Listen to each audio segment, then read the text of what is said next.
आखरुल जमा इमाम मेहंदी साहिबुज्जमा का पैगाम अपनी मोमिन रूहों के नाम।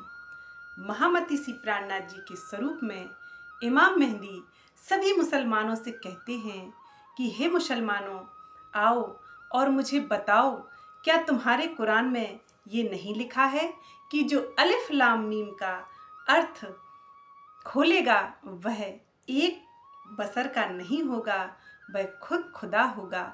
महामती श्री प्राणनाथ जी कहते हैं कि आओ मैं तुम्हें बताता हूँ कि अलिफ लाम मीम का अर्थ क्या है, और प्रथम पारे से 30वें पारे तक के मैं सारे राज खोलकर तुम्हें बताऊंगा।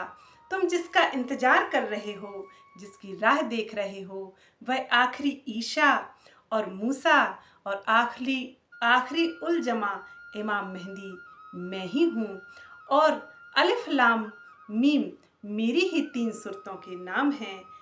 अलिफ कहया मुहम्मद को ईसा रुअल्लाह, मीम मेहंदी पाक से ये तीनों कहें एक अल्लाह कलाम, ये तीनों कहें एक अल्लाह कलाम। आखरुल उल जमा इमाम मेहंदी साहिबुज्जमा कहते हैं, अल्लाह कलाम अर्थात मैं इल्मे लदुन्नी तारतम ज्ञान से सभी मोमिनों को समझाता हूँ कि अलिफ लाम मीम मेरी ही 3 सूरतें हैं। मैं अरब की धरती पर मोहम्मद बन के आया, यह मेरी बसर की सूरत होने से मैं ही अलिफ कहलाया। और मेरी दूसरी सूरत ईसा रू अल्लाह अर्थात मैं देवचंद जी के रूप में उस धाम से आया, और इल्मे लदुन्नी अर्थात रहस्यों की, पुराणों कुरानों की रहस्यों की चाबी मैं अपने साथ लाया, और ये मेरी मलकी सूरत है, इसे ही लाम कहते हैं। और मीम अर्थात मैं स्वयं, मैं हकी सूरत हूँ।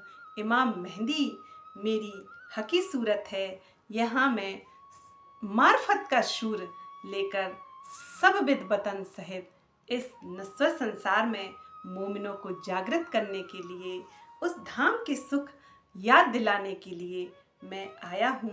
मेरी इस सूरत को ही मीम सूरत कहते हैं। बोलिए प्राणनाथ प्यारे की जय। प्रेम प्रणाम जी सुंदर साथ जी।